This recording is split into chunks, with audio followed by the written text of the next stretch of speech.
Okay, so thank you for the invitation and the opportunity to give some small courses on a topic which is quite different from the one I've been seeing before. So the title is Numeration Systems and Automata. There is here, it's a chapter that I've written with my colleague Jacques Sakharovich in a book which is called Kant, and the front page is in fact the front page of the book, but inside it's only my chapter, chapter 2, and all of my teaching comes from that chapter. So first, I will talk about words, or say finite words,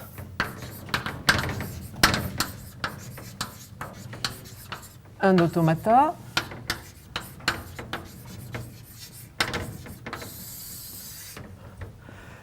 So we are given an alphabet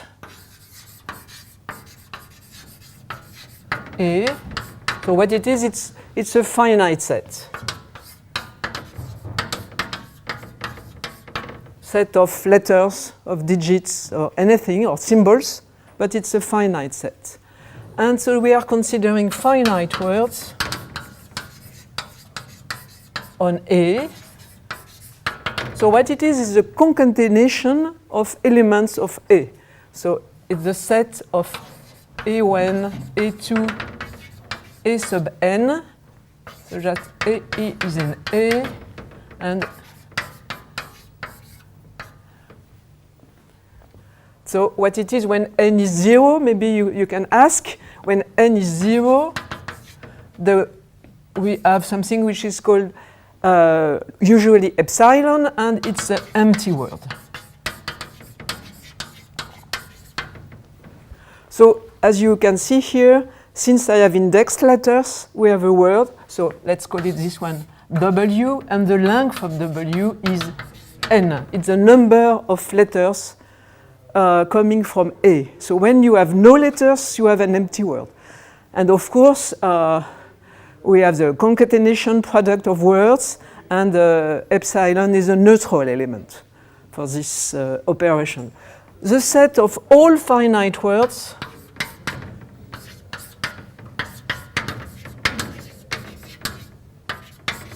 is denoted A star, and it's a free monoid. It's a free monoid generated by a concatenation product on A. Okay, so if you take a subset of A star, usually it's called the language.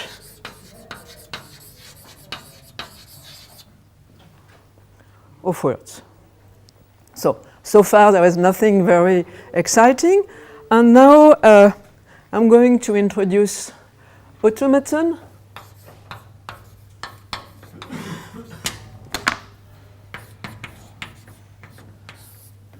Over A. So what it is, roughly speaking, it's just a graph which is oriented or directed, the same, and labeled. And labeled by elements of A.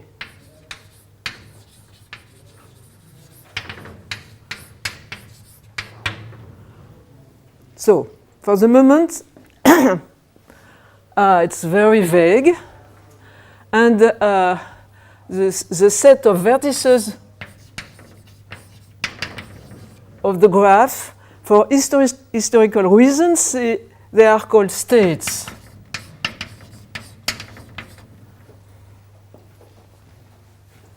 So let's say that we have an automaton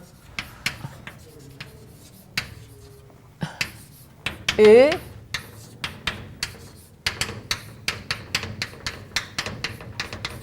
So this is the set of states. This is the set of labels or letters, whatever you want. This is the set of edges or arrows. And I and T are two particular subsets of Q. This is the set of initial states, and this is the set of terminal states. So how does it work? First, I give you an example. It will be maybe easier. So example.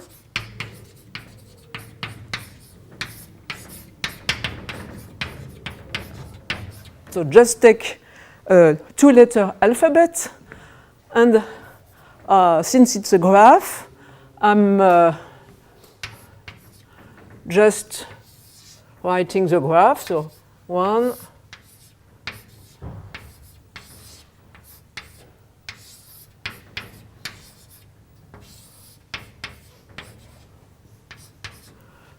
what it is.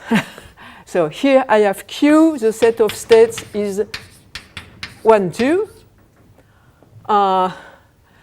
This incoming arrow here means that this is an initial state. The outgoing arrows means that they are terminal states. Okay?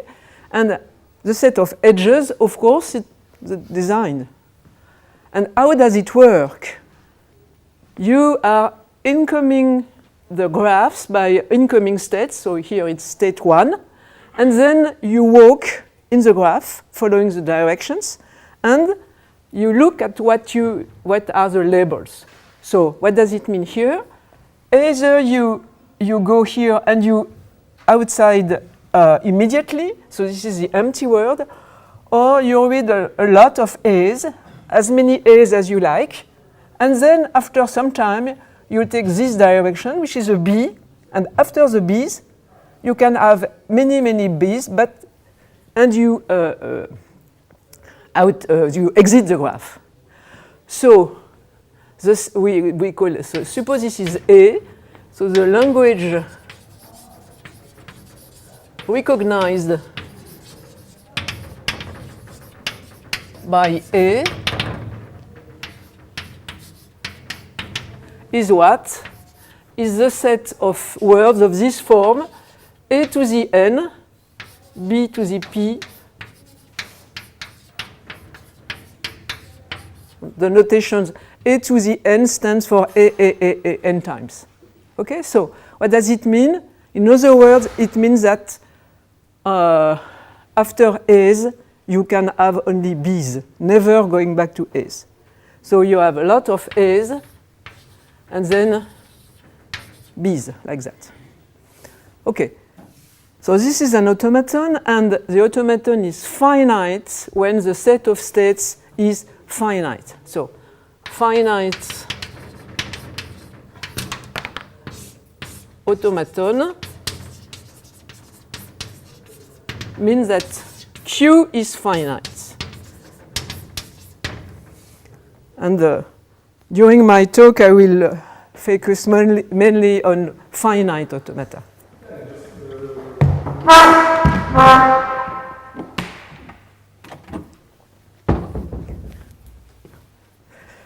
Okay, so this is an example of a finite automaton.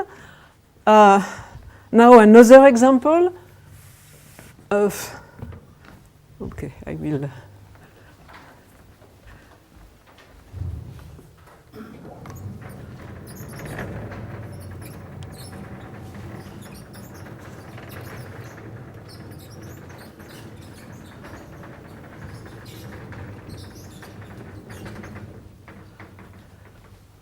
So example 2, say,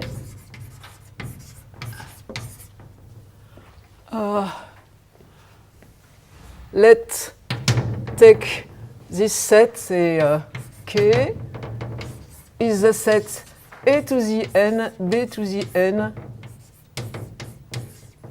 So this is a set of words on the same alphabet A.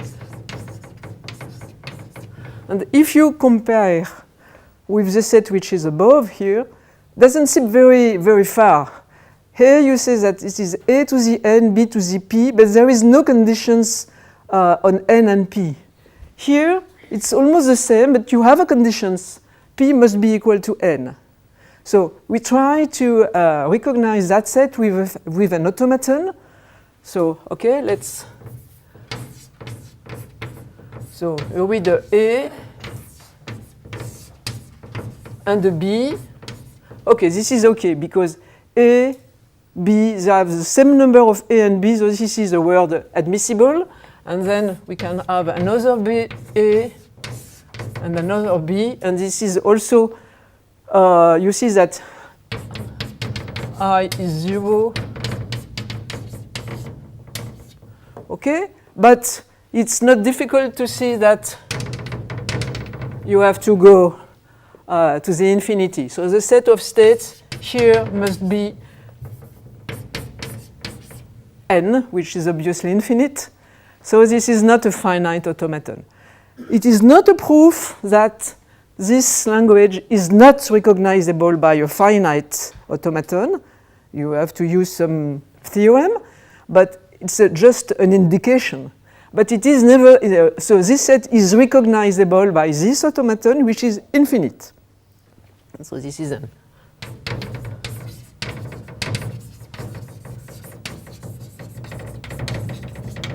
Okay.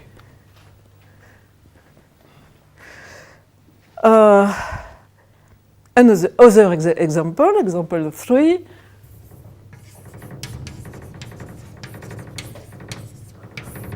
So just to slowly introduce my subject, which is the one of numeration systems. So here I'm going to take for the alphabet 0 and 1, which is more usual for numeration systems. And for instance, what is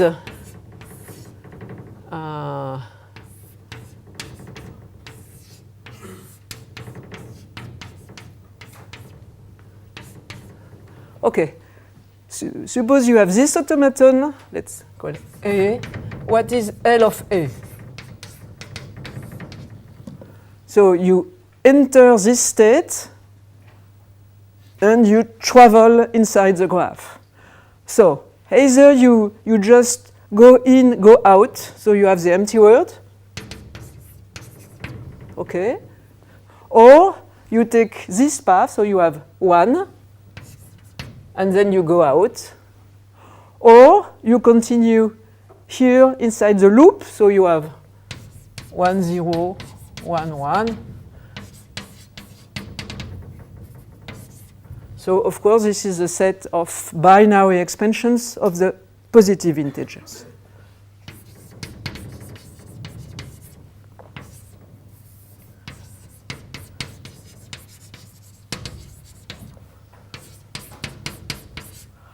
With the slight modification that the expansion of 0 here is denoted by epsilon, and more usually we prefer to have it 0, but it's not a problem. I mean, most of the time we are playing with both things. Okay, so you see, of course it's well known that the set of binary expansions of the integers is recognizable by a finite automaton. Maybe you can think, why don't consider this automaton, which is simpler?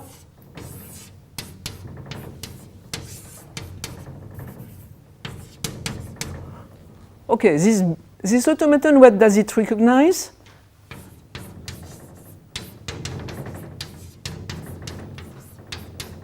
So it's also binary representations. But here you can have arbitrarily many zeros in front. So it depends what you want to consider. Okay, so this is perfectly allowable, but you have a lot of zeros, so sometimes you don't like it. So these two automata, they don't do exactly the same things. Okay, since we are dealing with binary expansion, another, or maybe exercise, recognize even integers. base 2. So this is easy because we have learned that it's the end with a 0 at the right hand side. So you can do that from different, there is different way of doing it. For instance, you can say, okay, I'm reading 0 and 1s, and then 0, and I go like that. Okay? This is even integers. Right? So you can recognize 0, 1, 0, and so on. Okay? But you see this automaton, it has something which is not so nice. It means that when you are sitting in that state and you read a 0, you don't know if you have this 0 here or you're going there. So this is an example of so-called non-deterministic automaton. So why? Because let's call it P, for instance, and Q. Because in P,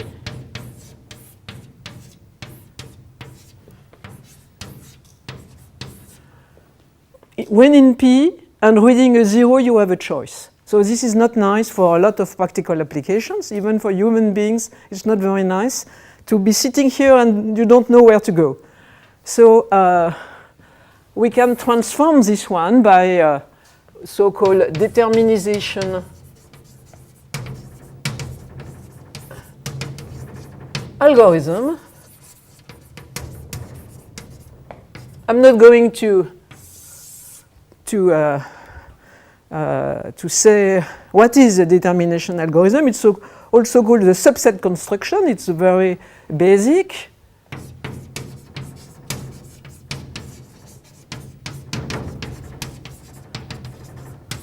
Just as an exercise, I do it here for this particular case, and the idea is very simple. Here there is only one initial state, so okay. I'm going like that. And now if I read a 1, I stay in state P, okay? Now the problem is with the 0. If I read a 0, I'm able to go into P or Q. What do I do? I put P and Q in the same state.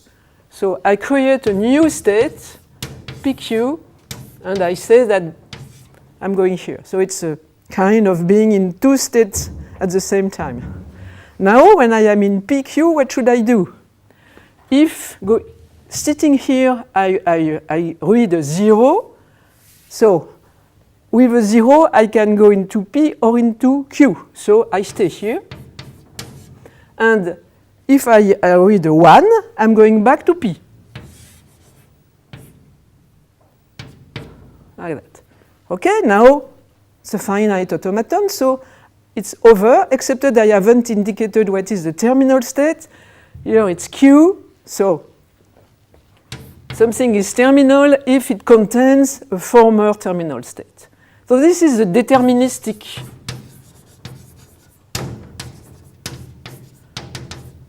automaton. Recognize the same thing, which meaning the even integers base 2. And what does it mean in deterministic? Deterministic, that it means that only one initial state and no like that.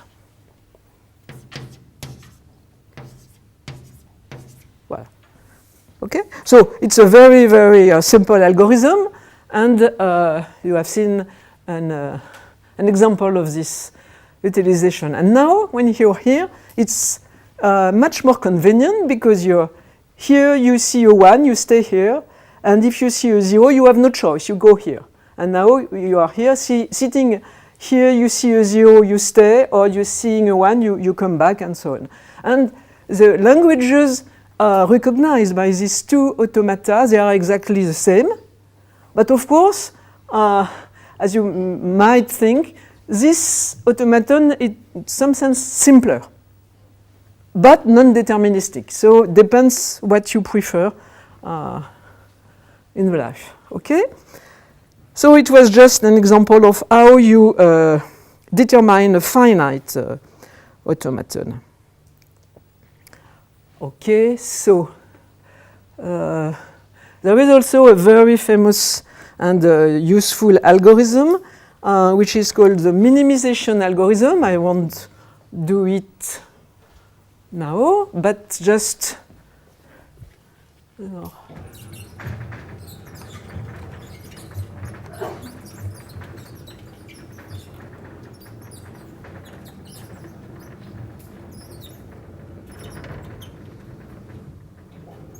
ah.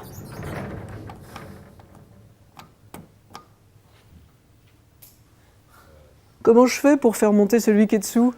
Il monte pas. Il monte pas. D'accord. Bon. Ah mais là il est bloqué maintenant celui-là. Si? Il ne veut pas descendre. Bon mais tant pis, on verra tout à l'heure. Sur l'autre bouton noir.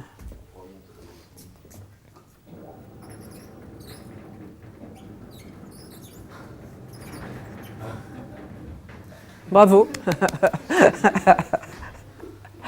Ok.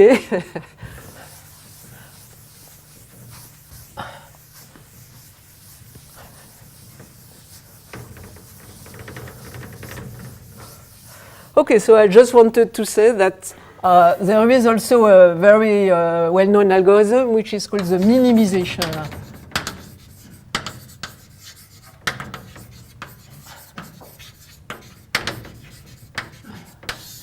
Which says that from a finite automaton,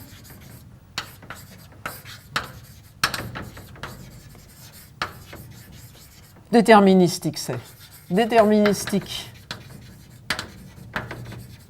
finite automaton A, you can obtain another automaton M, which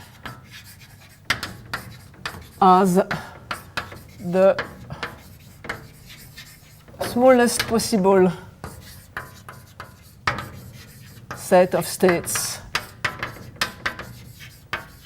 and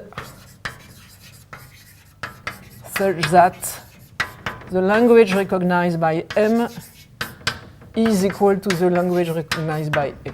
So it means that there is a canonical form given something which has the smallest possible number of states.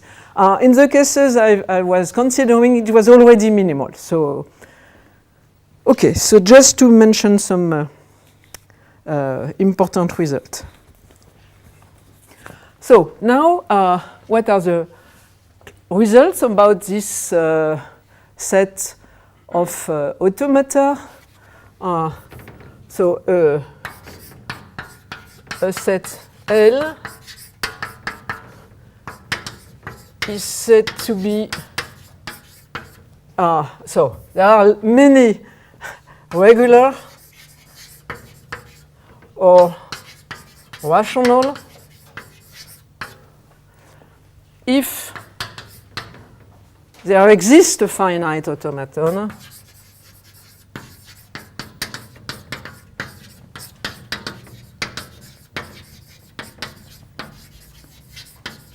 A which recognizes L.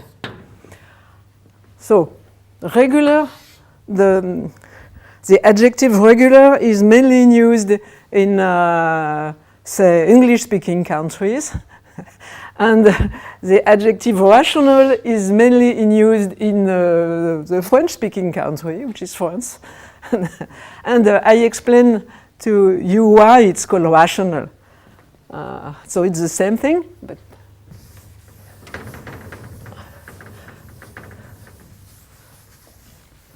but before explaining why, just want to mention, to cite the theorem of Kleene.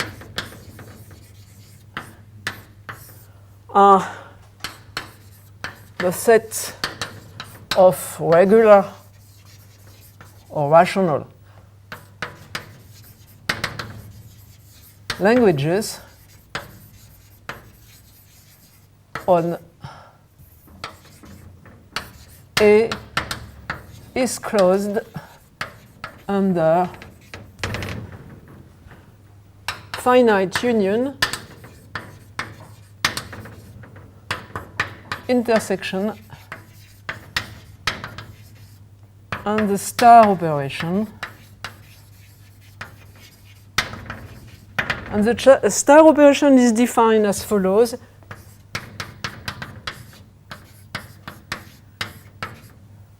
It's the infinite union of the power of L. So it means that you are taking element of L and just concatenating them as many times as you want. And you allow n to be 0. When n is 0, of course, it's the empty word. Okay, so it's a very important result, although it's not quite difficult to show. But and it's also closed under complement, but it is very, very easy.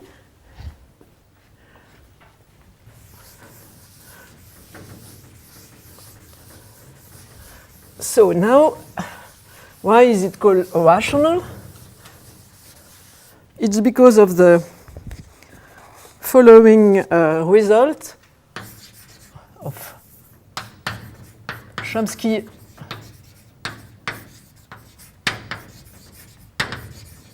Miller. Oh, I think it's 58.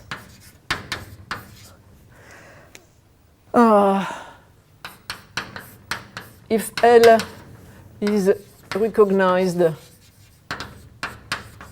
by a finite automaton, then its generating function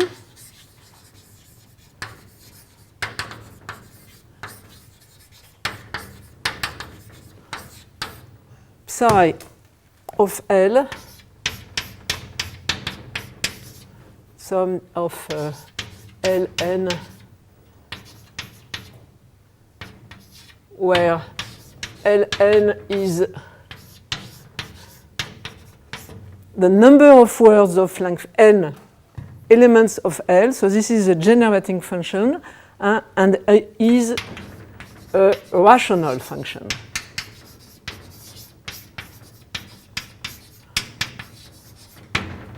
So this is the reason why we often say that these languages are rational languages. So what is a rational function? I guess that everybody knows here. Just a quotient of two polynomials with integer coefficients. So it means that this sequence Ln satisfies a linear recurrent relations with integer coefficients. And this is really the base of this theory. So the connections between automata theory and classical algebra, in some sense. Okay. Let's have another exercise or example.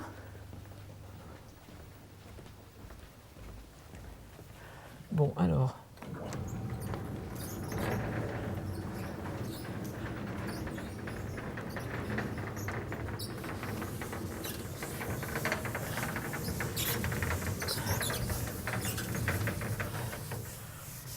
Okay, we go back to the binary stuff.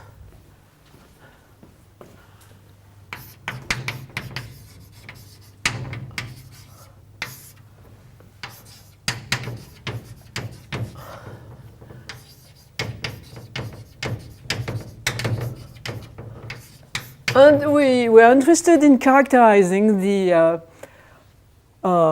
integers that are multiple of 3.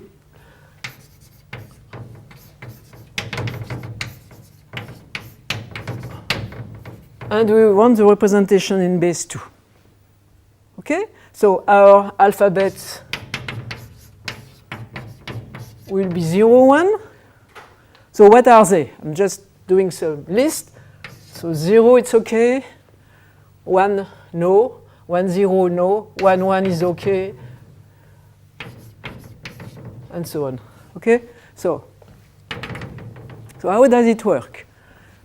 It's since it's a positional numeration system, we have a lot of nice properties, and okay. So first, of course, if I read a lot of zeros, it doesn't change anything. So okay, these are multiples of 3. Now I'm interested in 1, 1. 1, 1 is a multiple of 3. Okay. So what about 1, 1, 0? It's okay. 1, 1, 0. It's 6. Now, what about some here? What happens if I read a 0? Where I am going to? Okay, 1, 0 base 2 is 2. 2 is not divisible by 3, but the remainder of the division of 2 by 3 is 2. So, okay, let's call this state 2. And now I'm here. What is it going to happen if I read a 0? So I am in 2, I read a 0, so I'm going to 4. 4, the division gives what? It gives 1, and I have a remainder which is 1. Sorry. No, 3. No, it's a 0. 1. Okay, I said 4. 4 is 1, 0, 0, so it's a 0. Okay, that's correct. And now if I read 1, it's 5, so I'm here. Okay, it's over. So this is the automaton, finite automaton, of course, which recognizes all the numbers written base 2 that are multiples of 3. So how does it work? In a room full of mathematicians, it's easy. This is the moduli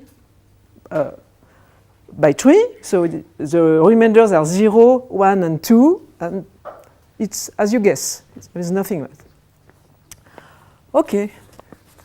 So somewhere, okay, I had here the integer base 2, and I could have done the same. Here the design is slightly different because I do it intuitively, but I could do something very similar for the multiple of 2. So with the same idea.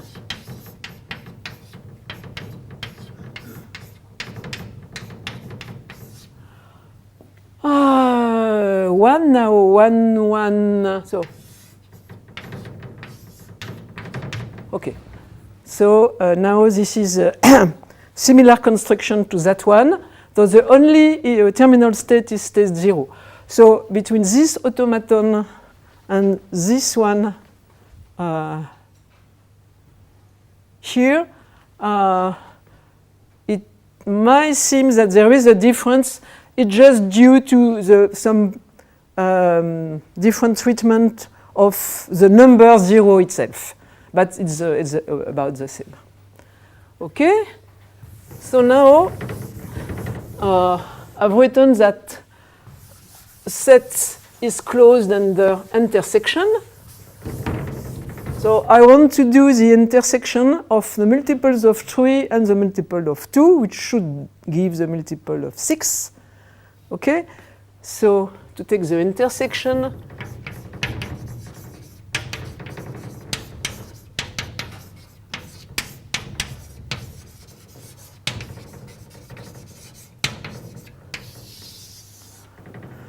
it's very easy.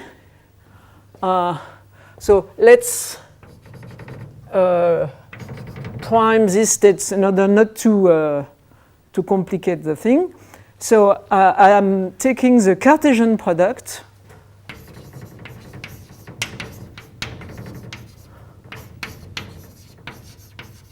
of the two graphs. So I will have 0, 0 prime, 1, 0 prime, 2, 0 prime, and 0, 1 prime, 1, 1 prime, 2, 1 prime. So I have 6 states. And now I am going to P prime by letter A to Q prime.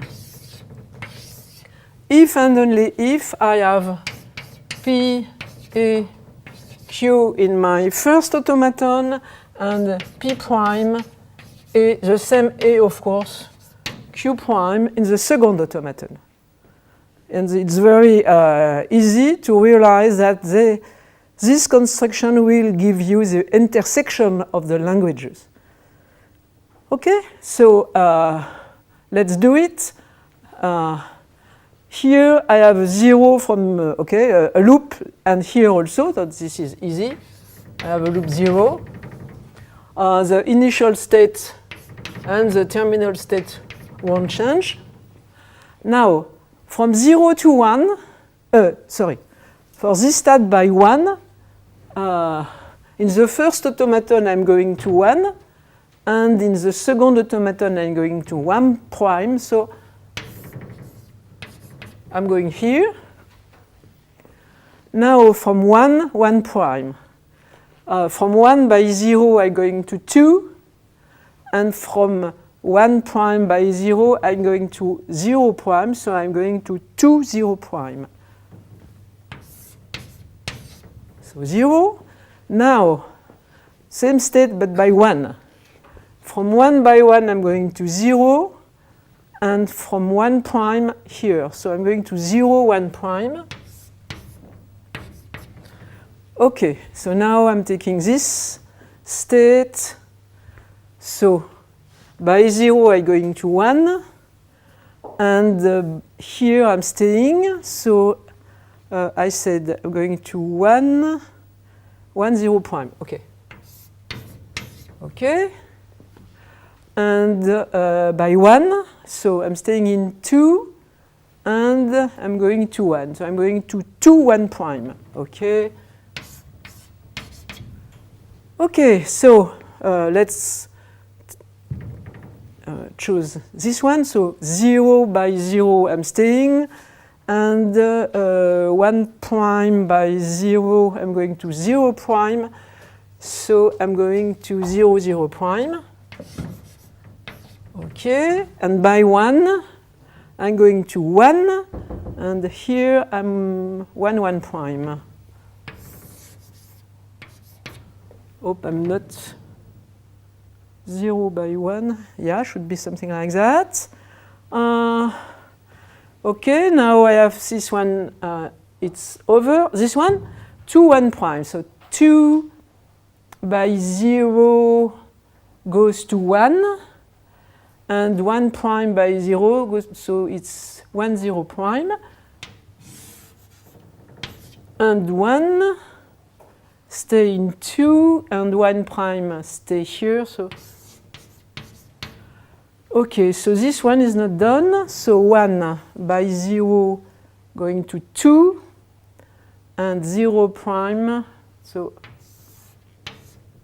0. I hope I'm not I'm mistaken. And 1,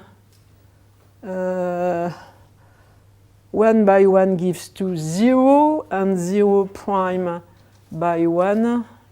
So 0, 1 prime should be. Okay, exercise, check that it's not false.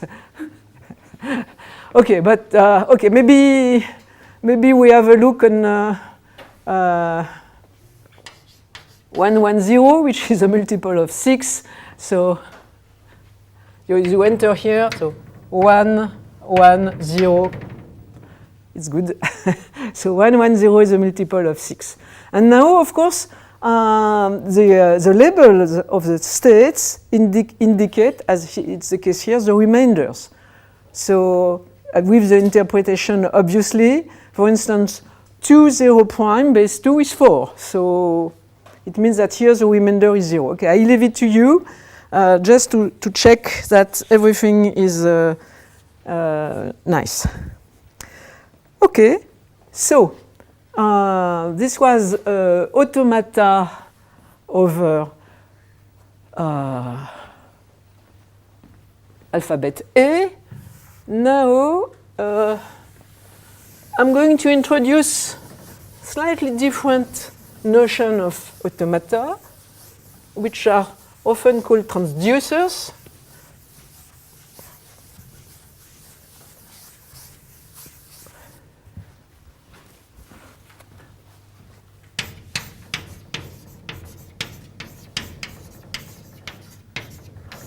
So I'm going to have two alphabets, A and B, and oops, I'm considering automata, where the labels of edges, belongs to, so the labels are couples of words. So these are called transducers, and they realize relations between A star and B star. And there is a very interesting case, which is the case where they are called letter-to-letter transducers. The labels belongs to A times B. So this is a very interesting setting, because here A and B, it's like a new alphabet. Here it's a little bit more complicated, because you could have the empty word on one component, and okay. So an example. So I'm giving the example, and so let's take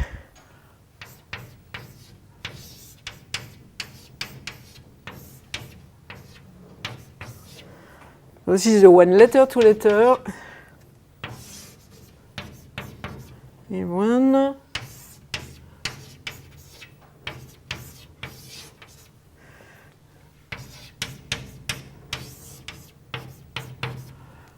This is a transducer. The graph of it is very similar to this one on the left. But here, the labels were taken in this set, and there, the labels are in the product. And what does it do? This transducer realizes division by 3 base 2. So for instance, if you take, let's take 1, 0, 0, 1, 0, 1. So suppose you enter with this. So you have this, this bar to separate. On the left, it's the input, and on the right, it's the output. So this is your input. So you're working on the graph, so you read a 1, and the output is 0. So this is 0. Now I'm reading a 0, and I'm outputting a 0. Now I still have a 0, and I will put a 1. Now 1 gives 1. 0 gives 0. And 1 gives 0. So, and I am in state. So what does it say? It says that, so okay, so what it is, it's 1 plus 4, ça c'est fait 5. Ça fait combien ça?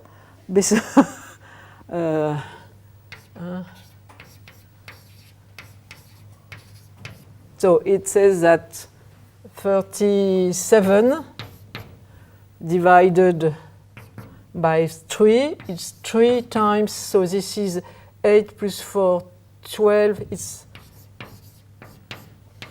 1. So, c'est pas vrai ça. C'est 12. Merci. Okay, so this is true. And if I stop here, of course, this is the exact. It means that the number is divisible by 3, but if I stop in another state, like here in state 1, this is the remainder. So you see that very simple arithmetical operations are realized, at least in integer base, by a finite machine. So why do we like that? It's because these machines, they have a finite number of states, so they use only a finite memory. And for practical applications, you cannot imagine something simpler, because it means that when you want to divide any integer by 3, of course this machine here is devoted to dividing by 3, cannot divide by 5. If you want to divide by 5, you draw a similar machine, that's all. But this one, you may take any input as large as you want, and it will always fit into this machine. So this is a very, very simple machinery. So this is the reason why these finite transducers, these finite automata, they have received so much attention. Okay. So now what did I wanted to say?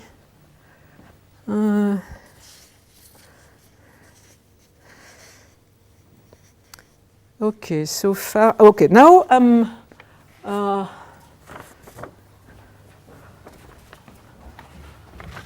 gonna take infinite world.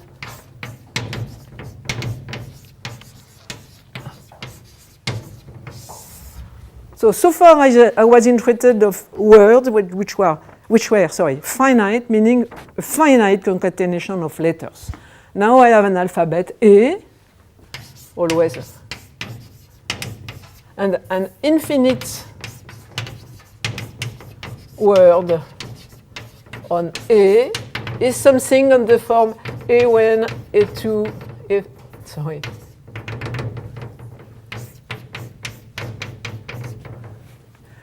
Okay, sometimes people prefer to start with a 0 here, or I prefer to start with a 1. It's not a problem. I mean, it doesn't matter what you, but it's still an infinite word, meaning that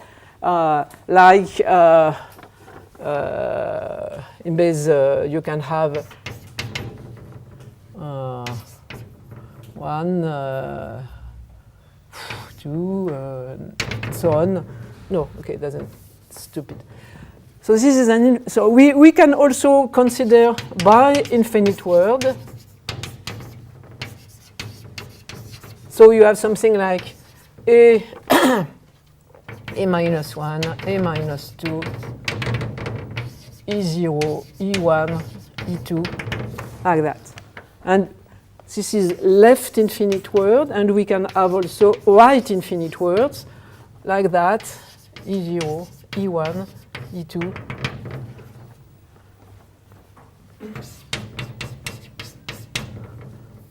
Wait, for instance, in the p-adic numbers are infinite to the left.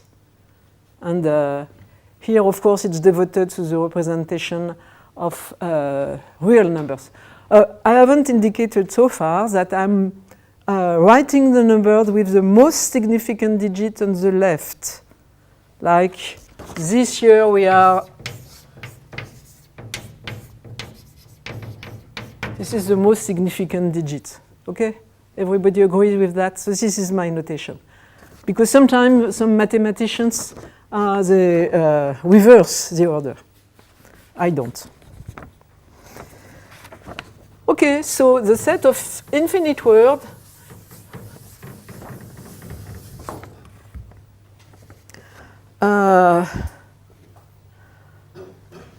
Okay, so a word W is said to be eventually periodic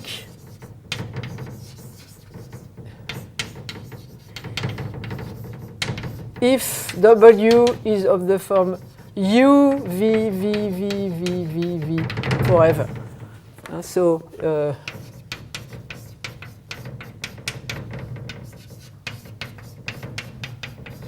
like that. And it's purely periodic is U is empty. Is purely periodic.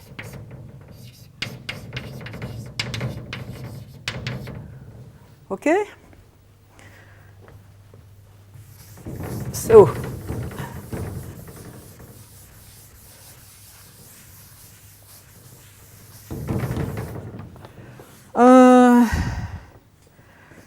okay, so this, so in this talk, I will not consider bar infinite words nor right infinite ones.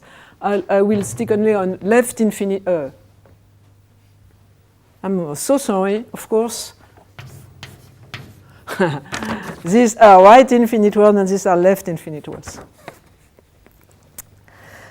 Yes, so on the set AN, we define a distance D of U and V, and 2 minus the minimum of K, so that's UK else. So what does it mean? It means that you take U and V, and here you have UK, and here you have VK, which are different. So it says that two infinite words U and V are close if they have a long common beginning, a long common prefix, like 0 times 8, 8, 8, 8, 8, 8, 8, 8, 7, blah, blah, blah, is quite close to 8, 8, 8, 8, 8, 8, 8, 8, 6, blah, blah, blah. Okay, because the prefix here is considered as long. Okay, so this distance is ultrametric. And A to the n with this distance D is a compact set. So everything is very nice for this. So this distance, it's often called the prefix distance. Prefix because it's defined by the prefix. So it means that implicitly you're reading words from left to right. Okay. So now we are using finite automata and infinite words.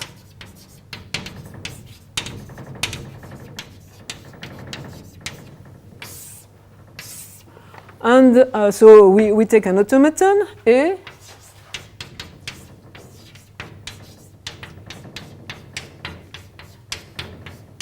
finite or not, it doesn't matter. But now we are interested in the infinite words recognized by this automaton. So we must explain how it works. In finite automata, I don't know where it is, we were just considering finite paths. Now we are considering the set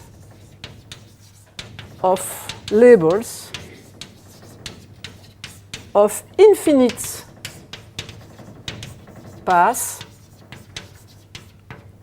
in the automaton from a state in I and going infinitely often through the set of terminal states. So this is which is usually called the Bushi. The Bushi behavior or the Bushi automata. It means that you are going infinitely many times into terminal states. Maybe not all of them, but at least one of them. Okay, so this defined a class of subsets of A to the n. And when A is finite, which means that the set of states is finite, the language is also called rational or regular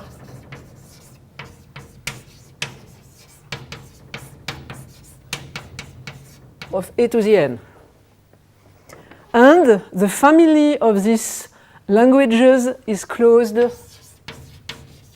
under Boolean operation.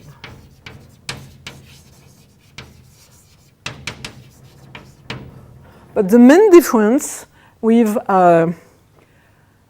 the finite automata over finite words is that there are, so I put it in remark, there are some rational languages of infinite words that are not recognized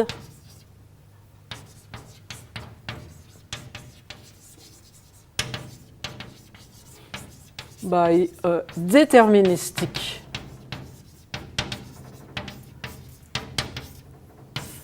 finite Bushi automaton.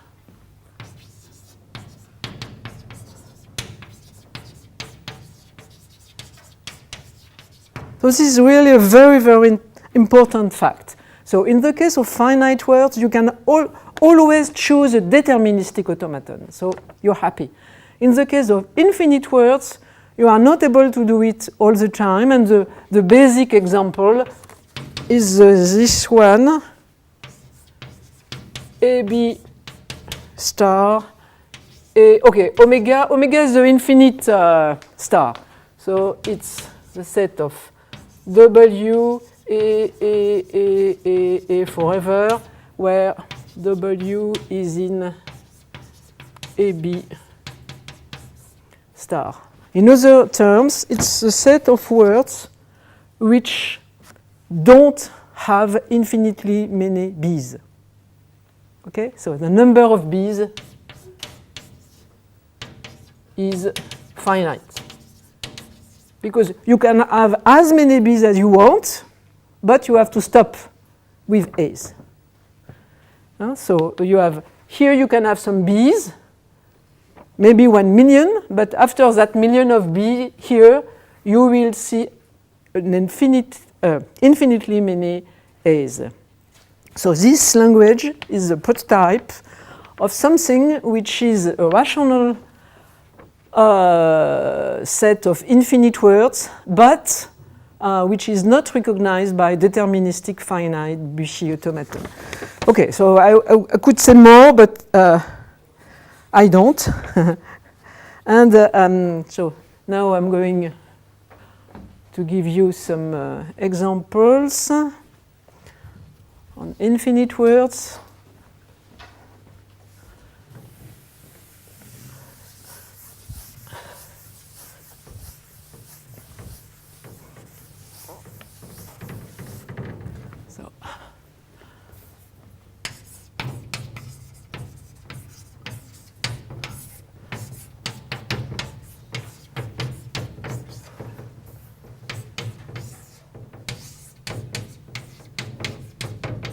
Okay, this simple automaton, what does it recognize?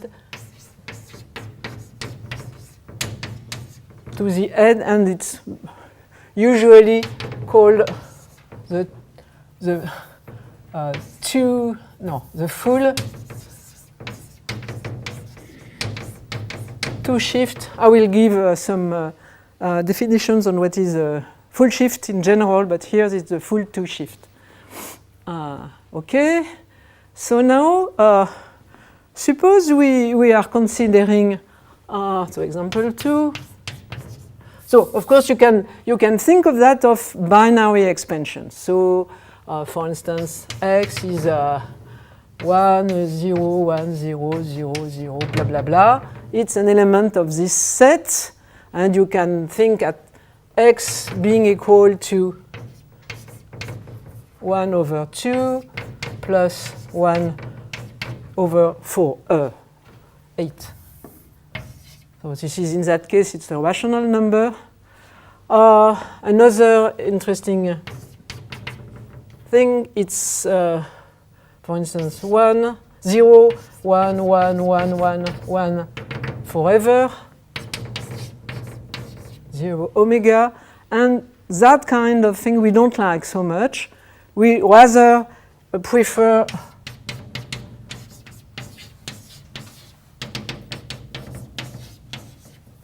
so these two numbers are the same, of course, it's 1/2, but this is admissible, this is not admissible usually. So how can we take care of that? Obviously, this automaton doesn't make the difference.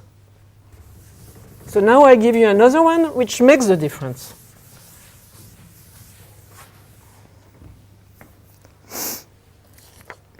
So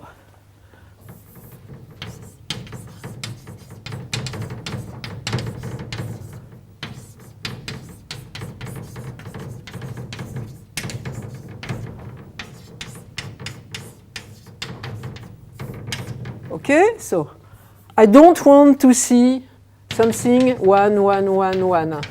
This is to be forbidden. So how does it go?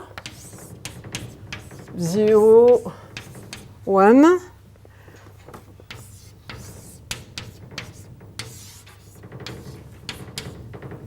Okay, this is it. This one is good because remember this is a terminal state and you have to pass infinitely many times in this state.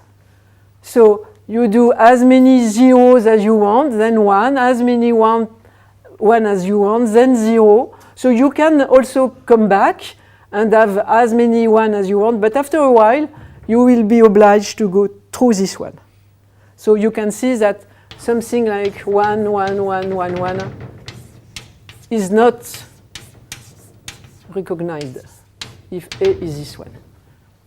Because this infinite, there is no terminal loop labeled by infinitely many ones. Okay, so this recognizes the admissible two expansions of the open unit interval. Okay, so now okay, it's it disappeared. I've also spoken about transducers. I can do the same for infinite words. Just an example. So example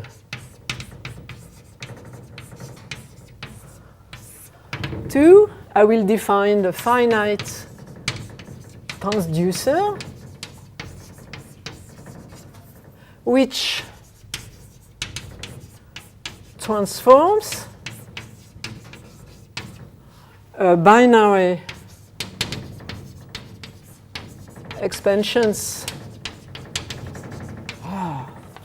of the form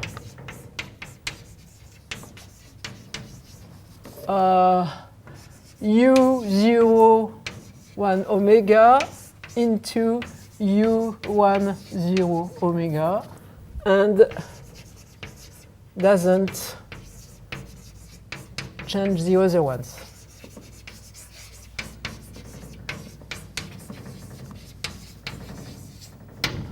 Okay, so this is often called a normalizer because it gives you a normal form.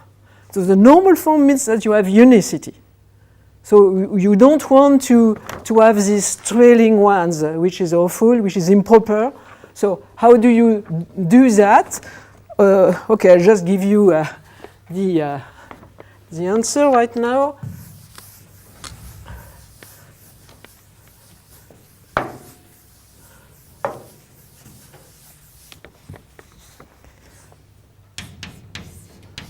Okay, so suppose we are already admissible. So we do nothing. So I just recopile this one. So it means that you enter something which is admissible, you output something which is admissible. But of course, it's not always the case. So now, after a while,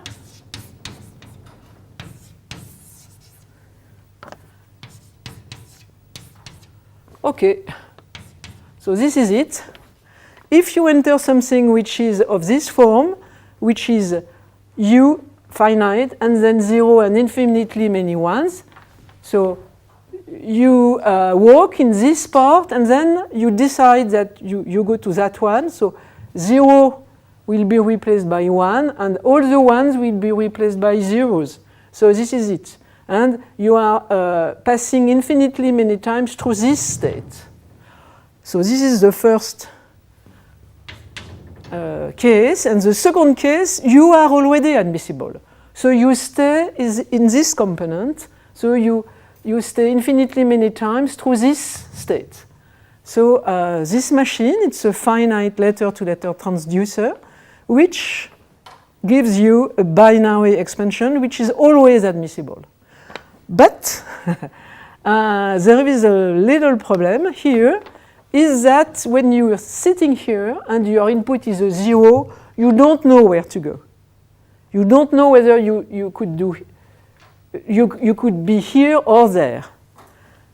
So this kind of thing means that the first component, meaning the input projection, if I have 0 and 0, so the input, no, the projection on the first component is not deterministic, which is okay. But we cannot do it with a deterministic one. And when the projection on the first component is deterministic, which was the case of the transducer giving division, which has been erased. So when the projection, the first projection is a deterministic finite automaton, then the function realized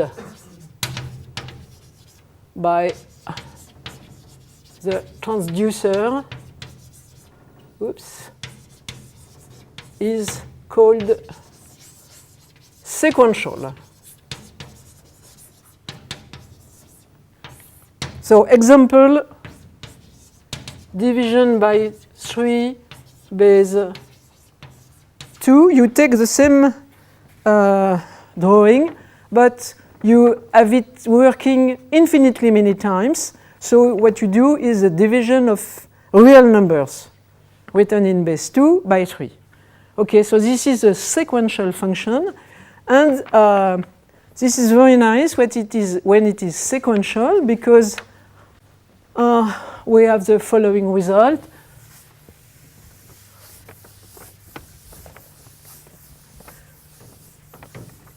So, proposition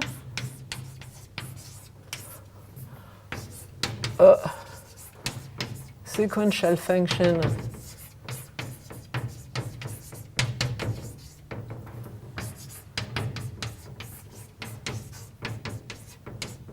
is uniformly continuous. Oops, uniformly. For the prefix distance.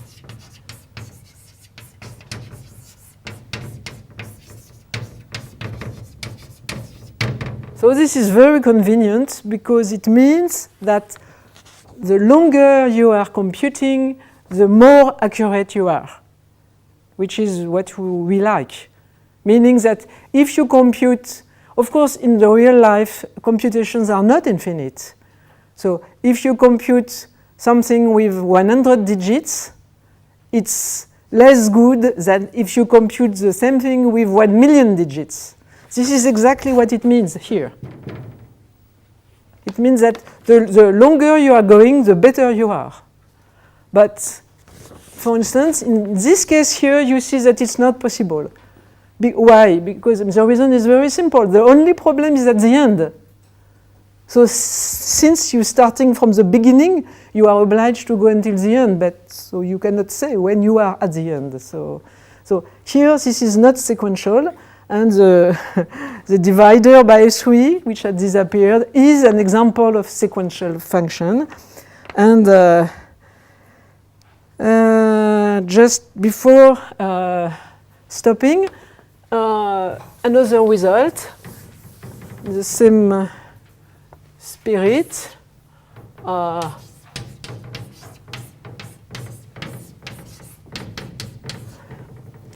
Is closed for the same topology if, okay, K must be a rational subset of AN is closed if it is recognized by a Bichy automaton where the states are all terminal.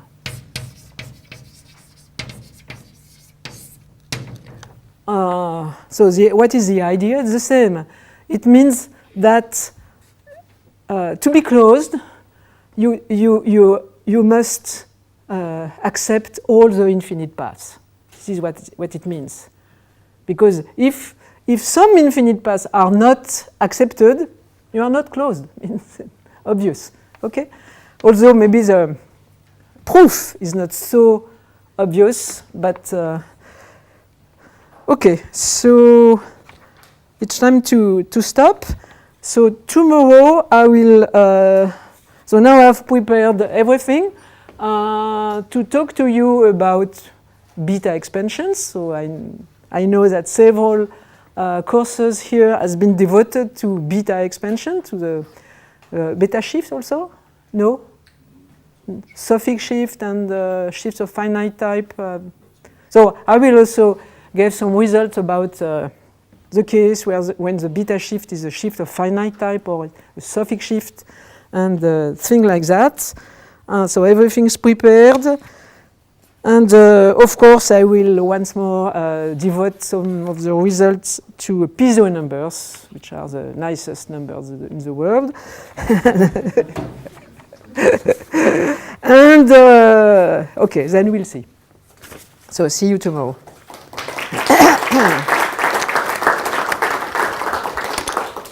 And more here.